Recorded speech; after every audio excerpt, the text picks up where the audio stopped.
Le cinéma de monstres est souvent vu comme de la série B.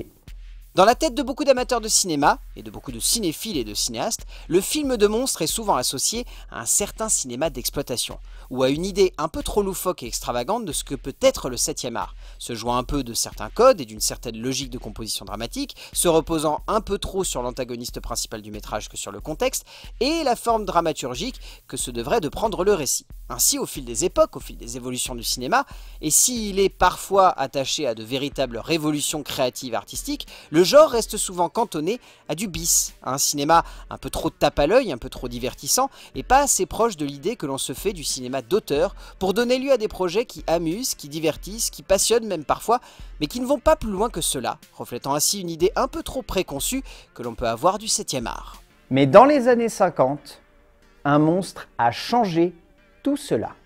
Car si du côté américain, un primate s'était déjà imposé depuis les années 30 comme un monument du cinéma de monstres, c'est en 1954, au Japon, en pleine reconstruction et remise en question suite à la Seconde Guerre mondiale, qu'Ichiro Honda met en scène ce qui deviendra l'un des plus grands monstres de l'histoire du cinéma, donnera même naissance à une saga qui partira un peu dans tous les sens par la suite, mais ici développe l'une des plus belles remises en perspective de la guerre et des affres de l'humanité. Godzilla est un grand film, mais bien plus encore que cela, c'est un fantastique travail de questionnement et de positionnement politique dans une époque où la bombe nucléaire est encore jeune, mais où elle a déjà marqué, et voir celle-ci mise en perspective par le prisme d'une créature préhistorique se nourrissant de ses vapeurs et de ses radiations pour devenir plus puissante et affronter ceux qui l'ont rendue monstrueuse, cela a de quoi fasciner, cela a de quoi donner lieu à une belle métaphore, mais surtout, cela donne lieu à un film de monstre social, politique, économique et universel dans son traitement des traumas d'une guerre encore beaucoup trop fraîche.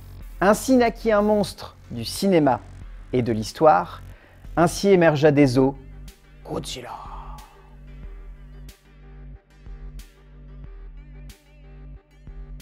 Si l'on retient ce film, c'est avant tout pour son histoire qui va bien plus loin que son genre. Une histoire qui cherche à parler d'un pays après un traumatisme, d'une société en pleine tourmente face à quelque chose qui la dépasse, d'une mentalité, d'une logique de compréhension du monde, ne le voyant pas uniquement comme en pleine évolution, mais également comme en pleine remise en question.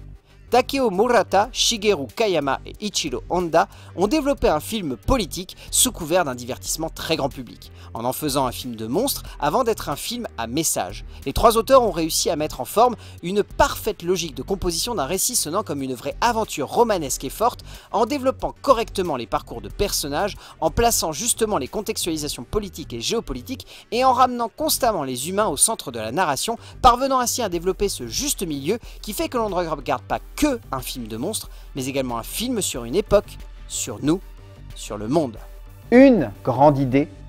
pour un grand moment de composition. Si l'on retient également ce récit, c'est avant tout pour sa forme.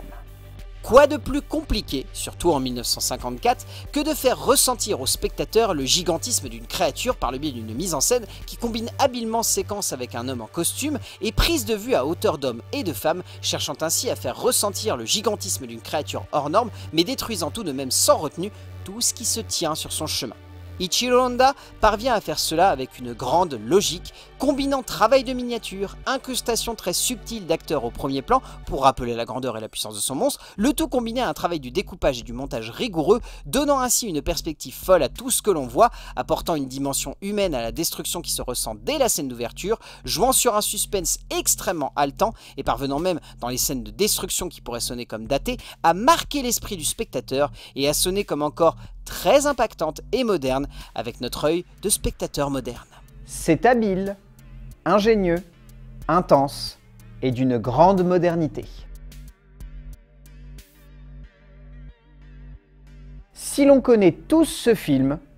c'est, je pense, avant tout pour sa créature. Une créature mythique, un monstre rare, alliance du lézard et du dragon, personnage phare de tout un pan de la culture cinématographique et de la culture pop de manière générale, qui s'est inscrit au fil des générations comme un protagoniste légendaire plus qu'un simple antagoniste comme il avait été conçu à son origine. Car clairement, Godzilla est là pour cristalliser toute une mentalité et toute une logique de guerre qui a interrogé fortement son époque et qui le fait encore aujourd'hui par l'écho de l'histoire. Radiation d'un monstre destructeur et endormi depuis des millénaires, et réveillé par le chaos d'une humanité ne cherchant que violence et noirceur, cette créature devient la représentation la plus pure et la plus frontale de ce que l'humanité se risquait à devoir affronter. Pas seulement une créature dans son sens le plus direct, comme imaginé ici, mais plus simplement les dégâts, les conséquences, les choix de faire du nucléaire une nécessité d'évolution de la guerre et de la confrontation, comprendre une arme sans voir les à côté de son développement et les dommages collatéraux de ses tests et de sa totale maîtrise,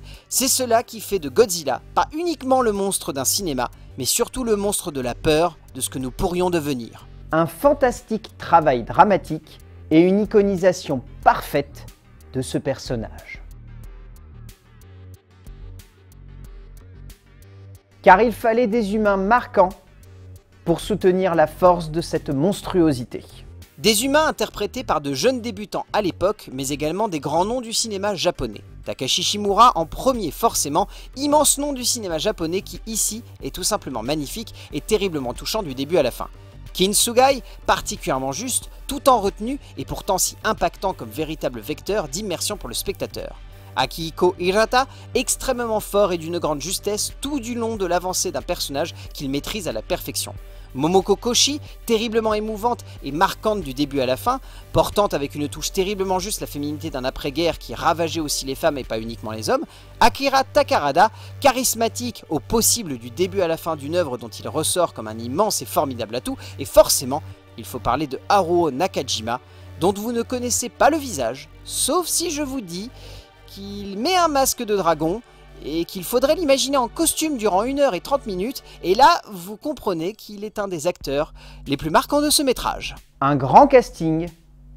tout en nuances et en émotions. Découvert tardivement, la faute à un manque flagrant de curiosité de ma part ou alors de temps, chose qui nous manque de plus en plus, la force d'impact et la puissance esthétique qui se ressent dans ce film qui a tout de même 80 ans, et d'une rare générosité créative et cinématographique, tant on ressent tout autant les limites de l'époque, et pourtant où l'on voit que les auteurs à la base de ce projet se sont donné les moyens de faire en sorte que cela ne se voit pas, et que les meilleures techniques possibles se mettent au service d'un instant de cinéma qui traverse les époques. Ichiro Honda a fait de son monstre une légende, une grande créature du cinéma, et même si l'on peut regarder d'un air un peu moqueur les suites qui ont été développées ensuite, il est indéniable que lorsque l'on regarde ce film aujourd'hui, on voit un grand moment de 7e art, qui sait saisir l'époque dans laquelle il se trouve, qui sait lui donner un écho, une forme, un impact dans la tête du spectateur. C'est un film qui parle avec crainte de l'avenir, qui le fait dans un écran de divertissement sans oublier d'avoir un message, de le faire passer et de l'imprimer dans la tête des spectateurs. Un grand film de monstres, certes, mais un grand film tout court.